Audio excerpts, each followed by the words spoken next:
알기 쉬운 코인 토크쇼 코톡쇼. 안녕하세요 구독자 여러분. 최근 비트코인이 환경오염 주범으로 찍히고 중국 규제로 인한 악재 때문에 비트코인 가격이 떨어졌죠. 네, 잠깐 일론 머스크의 본국과 남미에 위치한 엘살바도르에서 비트코인이 법정화폐로 인정됐다는 호재로 잠깐 반등했었는데 또 떨어졌네요. 네, 이렇게 하루도 조용할 날 없이 요동치는 비트코인을 주식이나 펀드처럼 비교적 안정적인 투자를 할 수 있는 방법이 있다면 믿으시겠습니까?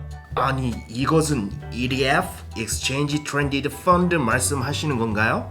그런데 최근 기사를 보니까 미국 SEC에서 승인 연장했다는데 도대체 이게 뭐길래 쉽게 결정하지 못하는 건가요? 그래서 준비했습니다. 오늘은 비트코인 ETF는 무엇인지, 미국 증권거래소는 왜 승인을 해주지 않는지, 또 비트코인 가격엔 어떤 영향을 미칠지 알아보겠습니다.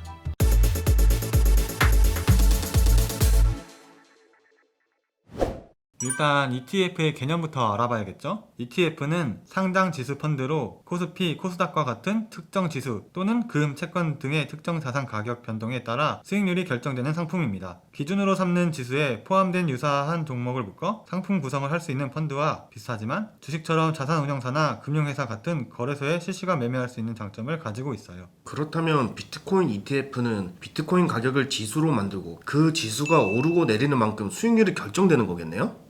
그럼 비트코인 가격이 10% 상승하면 수익률이 10%가 되는 거네? 지금 비트코인 투자와 별 차이점 없는 거 아닌가? 라고 생각하시는 사람들이 있을 것 같네요.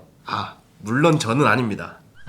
대다수의 ETF 상품이 비트코인 단일 종목의 가격 지수를 비슷하게 따라가기 때문에 단순하게 수익률을 계산한다면 큰 차이를 못 느낄 수 있어요. 오히려 ETF는 특정 지수를 추정하기 때문에 지수를 초과하는 수익률을 기대하기는 어렵죠. 하지만 비트코인 ETF의 장점은 불확실성이 큰 비트코인을 제도화하여 주식처럼 안전하고 쉽게 투자할 수 있다는 것이죠. 비트코인을 직접 소유하지 않고 해당 ETF 상품을 구매하는 것으로도 비트코인에 대한 간접적인 투자가 가능하죠. 때문에 비트코인을 구매하기 위한 복잡한 절차가 생략되고 비트코인을 직접 보유하는 것이 아니기 때문에 해킹과 같은 보안 문제에 대한 위험도도 줄어들게 되어 가상자산 투자를 보편화할 수 있어요. 그렇다면 비트코인을 기존의 증권거래소에서 구매할 수 있겠네요? 증권법에 따른 투자자 보호도 적용될 것이고, 잠깐, 그렇다면 향후 가상화폐 관련 ETF 상품이 다양화되면 종목 고민 없이 투자할 수 있겠네요? 비트코인을 살지 이더리움을 살지 고민이 되면 해당 종목을 모두 포함한 ETF 상품을 구매하면 되니까요. 그러면 여러 종목을 직접 투자했을 때보다 위험도도 낮아지겠네요? 네, 그렇죠. 그렇다면 비트코인 ETF 승인이 되면 비트코인 ETF에 투자하는 사람이 증가하여 주식시장에 자금이 유입될 수 있겠네요? 비트코인 가격은 무조건 오르겠네요? 맞죠? 역시 호재가 맞았네. 맞다면 바로 사러 갑니다. 단편적으로 보면 그럴 수 있어요. 전문가들은 비트코인 ETF가 승인되면 비트코인 가격이 오를 수 있다는 의견이 많습니다. 하지만 수고하세요.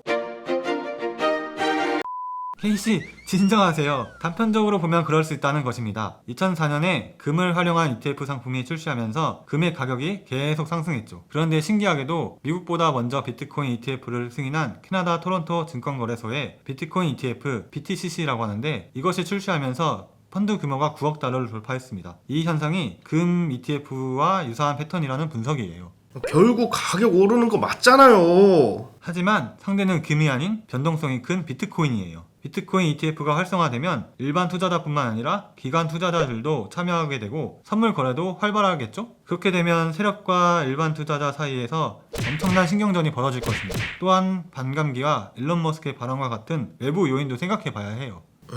그건 또 그렇네요. 그런데 이렇게 장점이 많은 비트코인 ETF를 왜 미국의 증권거래소는 승인을 미루고 있는 걸까요? 승인을 미루는 이유는 여러 가지가 있겠지만 아마 가장 큰 이유는 비트코인의 변동성 때문이 아닐까 싶어요. 미국 증권거래소의 관계자의 발언을 인용하면 가상자산은 여전히 전통적인 유가 증권 시장보다 투자자 보호가 훨씬 부족하고 사기나 가격 조작 기회도 더 크다며 충분히 검토할 시간이 필요하다고 합니다. 그도 그럴 것이 비트코인은 중앙 거래소 없이 여러 거래소에 분산되어 있죠. 때문에 거래소마다 또 거래량에 따라 비트코인의 시세가 조금씩 다른데 비트코인 ETF 기준 금액은 어느 거래소의 가격을 기준으로 만들어야 할까요? 그리고 그 거래소의 비트코인의 가격은 영향을 받지 않는다고 말할 수 없겠죠? 이러한 부분 때문에 섣불리 결정할 수가 없는 거예요.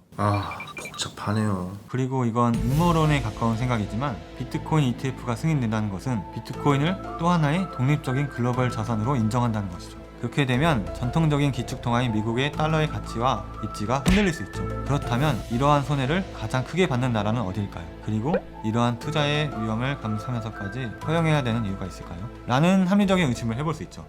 어디까지나 이 부분은 저의 개인적인 생각입니다. 와, 그 유명한 음보론자네요. 그렇다면 앞으로 비트코인 ETF는 어떻게 되는 건가요? 아쉽지만 이건 저도 알 수가 없어요. 그래도 캐나다와 브라질 등에서 비트코인 ETF를 승인하고 있으니 희망을 가지고 기다려보자고요.